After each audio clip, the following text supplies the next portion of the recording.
aweese ensawo ku mugongo ng'azadde asibyeko engatto ng'alinga gy'agenda ndaba asiibula maama yabadde omukulu alagawo. Alien Skin yabadde agenda Nairobi ng'alina ofuna obujjanjabi obusingako ku bwe yali yafuna wano.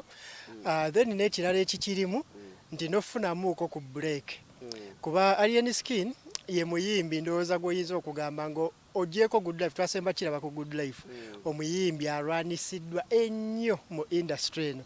Nti Alien Skin bino bye baalabyeko ku mweno incidence yabadde eyiganga emisana bimutuuseeko emirundi egisoba ne mu 5 ekiro nga bamuteeze kiro oluusi batadde n'emisanvu mu kkubo ne bakuba amayinja era n'alwana n'akola ki n'afuluma.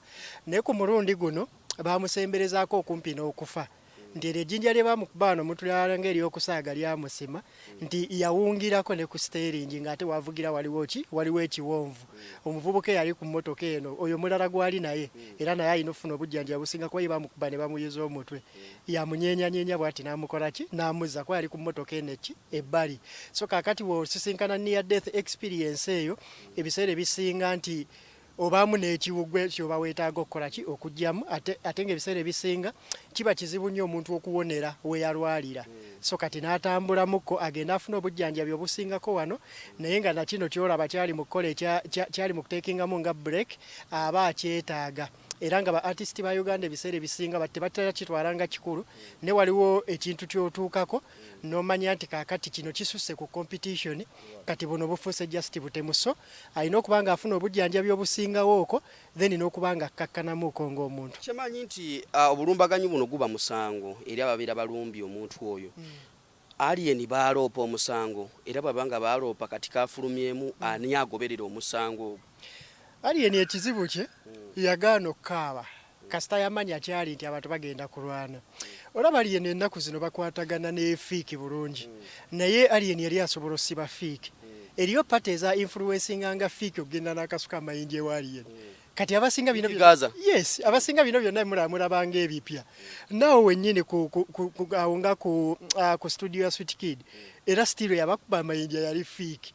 Nebbo ne bakkiriza ne bagamba nti ono muntu waffe twakolanga naye tuyinza okuba twafunamuuko obutakkaanya katukireke tuleme mukwata bubi oba mu maaso awo tusobola okuddamu ne tukola ki ne tukwatagana.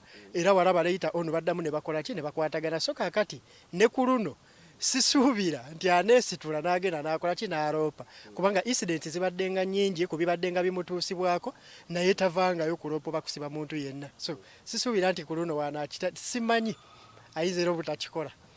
Omuntu atulaba yandyebuuzizza gw'oyogedde nti Alien bamulwana y'omu ku bayimbi basinga okuwalana industry emwetisse. Olowooza lwaki? Industry yaffe tulina ekizibu kimu eriko abantu abakkiriza nti be bagifuga. Kati artist yenna bw'ajja nga tayise mu layini yaabo n'agaana okukola ebyo bakkiriza byateekeddwa okukola ku sayidi yaabo ebiseera ebisinga entalo zikola ki entalo zibaamu. Alien abadde artist ali radical. Nti eri bintu bingi byazze n'awakanya nti olwaleero ba artist bangi bakkiriza nti olina okugendako ku media buli kaseera interview n'ozikola. Kati olaba kino ekyamutuuseeko singa kirina artist omulala gwe kyatuuseeko singa interview akola emu ku emu naye ye asobola okukikola kyo kigaana. Kati abali mu media abamu baba nabo si basanyufu.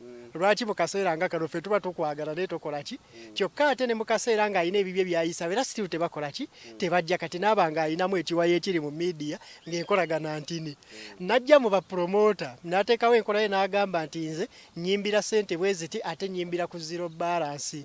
Olwo nalwo olutalo ne lukola ki ne lubeerawo. Ne kati kaseera kano ekyo kye tuyinza okutunuulira ekintu ky'ebyobufuzi kino kyayingira nnyo mu ndongo. Alien alina obutakkaanya n'abantu abali ku ludda oluvuganya then kati ate alina n'obutakkaanya obuli intano n'abali ku ludda luno olwa gavumenti nti mulimu babbulooka b'endongo ababadde nga bapapangisa abayimbi mu campaign kati nabo ali mu kukubagana nabo nti ye yabagaana okubeera babbulooka be. Ayagala kwetuukira kwekolera bintu bye kubakkiriza nti kaliya yagikola kyagizimbye. Lwansonga bano we batuuka for example wabayo obukadde 10 ono aba ayagala kuweeko kamu oba emitwalo ameka nenga ate jjukira gwe product gyakola ki gyatunda. Kati bali already baba bakakasadda nti omusajja ffe tumuyina kye tunamugamba kyajja okukola ki kyajja okukola okitegera kati ye n'akigaana.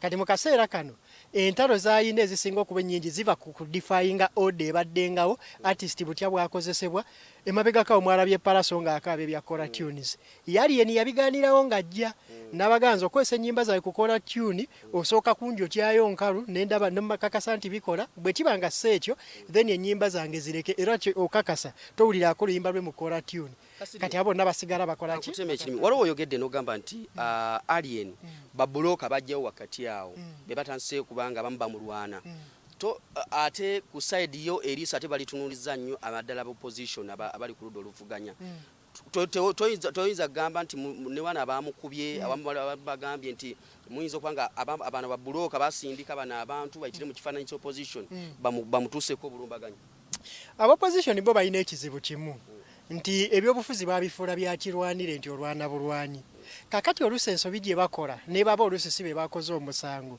singa nkeera ku makya wano we tuli omuntu najja n'ankuba ejjinja Saimo Kawaraata n'atwitinga nga twakamaliriza wano tewannayita ddakiika 5 n'agamba otulabye tukulazeeko amaanyi ku social media nabano ne bajja ne beewaana nga balinga abagamba nti kaakati olutalo tuluggusizza ke tumaze ono buli kimu kikola kitambula okitegeera kati ne poliisi nayo kennyini bw'eba enoonyereza omuntu tesobola kubuusa ono maaso avuddeyo ne yeewaana n'agamba nti nze nkikoze ate neenoonya omulala asirise yensonga lwaki abantu babeera seetapu oluusi ne mu bintu abana abasirise bayinza osettinga n'omuliro asirisa asobola osettinga omuliro naye kati gwayogedde ayeewaanya olwedde gwoba weewaddeko obujulizi era naliko ku live emu ne ŋŋamba abavubuka bannaffe abaali bakola bu vidiyo ne mbagamba nti muli baganda baffe naye ate muli baganda baffe abasiru katubataase olwaleero okoze vidiyo gyetunuzzaamu weewaana nti gwe wakubya Alien Skin tugenda mu kaseera ka byabufuzi ebigenda obbeera mu tension ey'amaanyi singa bakwata nga bakwatidde ensonga ndala